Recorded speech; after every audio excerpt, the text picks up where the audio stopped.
चूहिया के स्वयंवर की कहानी। गंगा नदी के तट पर एक धर्मशाला थी। वहाँ एक गुरुजी रहा करते थे। वह दिन भर तप और ध्यान में लीन होकर अपना जीवन यापन करते थे। एक दिन जब गुरुजी नदी में नहा रहे थे, उसी समय एक बाज अपने पंजे में एक चूहिया लेकर उड़ा जा रहा था। जब बाज गुरुजी के ऊपर से निकला तो चूहिया अचानक बाज के पंजे से फिसलकर गुरुजी की उंगली में आकर गिर गई। गुरुजी ने सोचा कि अगर उन्होंने चूहिया को ऐसे ही छोड़ दिया तो बाज उसे खा जाएगा। इसलिए उन्होंने चूहिया को अकेले नहीं छोड़ा और उसे पास के बरगद के पेड़ के नीचे रख दिया और खुद को शुद्ध करने के लिए फिर से नहाने के लिए नदी में चले गए। नहाने के बाद गुरुजी ने अपनी शक्तियों के इस्तेमाल करके चूहिया को एक छोटी लड़की में बदल दिया और अपने साथ आश्रम ले गए।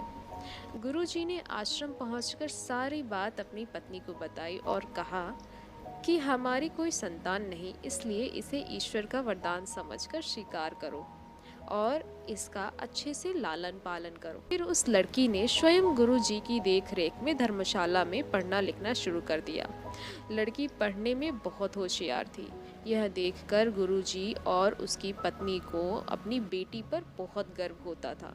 एक दिन गुरुजी को उनकी पत्नी ने बताया कि उनकी लड़की विवाह योग्य हो गई है। तब गुरुजी ने कहा कि यह विशेष बच्ची की एक विशेष पति की हकदार है। अगली सुबह अपनी शक्तियों का उपयोग करते हुए गुरुजी ने सूर्य देव को प्रणाम किया और पूछा, हे सूर्य देव, क्या आप मेरी बेटी के साथ विवाह करेंगे? यह सुनकर लड़की बोली, पिताजी, सूर्य देव पूरी दुनिया को रोशन करते हैं, लेकिन वह असहनीय रूप से गर्म और उग्र स्वभाव के हैं। मैं उनसे शादी नहीं कर सकती। कृपया मेरे लिए एक बेहतर पति की तलाश करें। गुरुजी ने आश्चर्य से पूछा, सूर्य देव से बेहतर कौन हो सकता है? इस पर सूर्य देव ने सलाह दी, आप बादलों के राजा से बात कर सकते हैं। वह मुझसे बेहतर है क्योंकि वह मुझे और मेरे प्रकाश को ढक सकते हैं। इसके बाद गुरुजी ने अपनी शक्तियों का उपयोग करते हुए बादलों के राजा को बुलाया और कहा, कृपया मेरी बेटी को स्वीकार करें। मैं चाहता हूं कि अगर मेरी बेटी की स्वीकृति हो तो आप उससे शादी करें। इस पर बेटी ने कहा, पिताजी, बादलों का राजा काला, गीला और बहुत ठंडा होता है।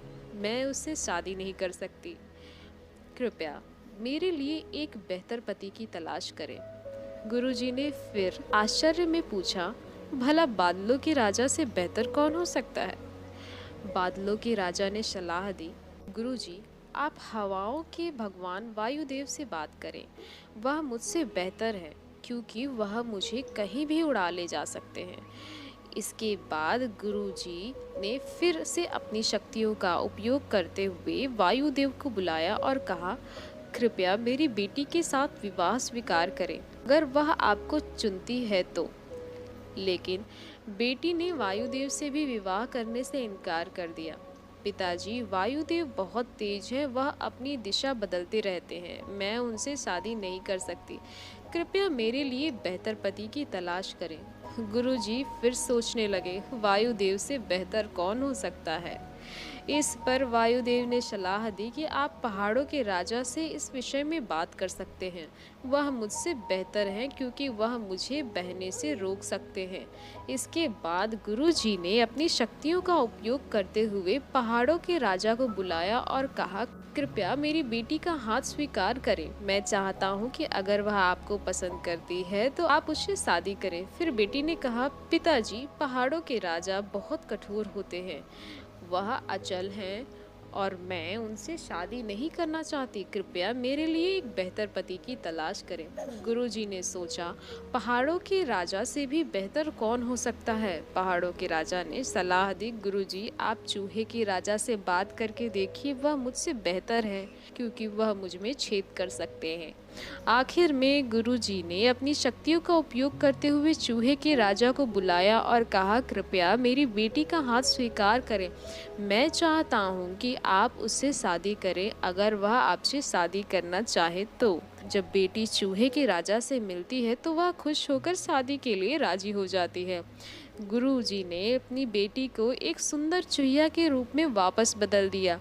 इस प्रकार गुरुजी की बेटी चूहिया का स्वयंवर संपन्न हुआ। इस कहानी से हमें यह सीख मिलती है कि जो जन्म से जैसा होता है उसका स्वभाव कभी नहीं बदल सकता है।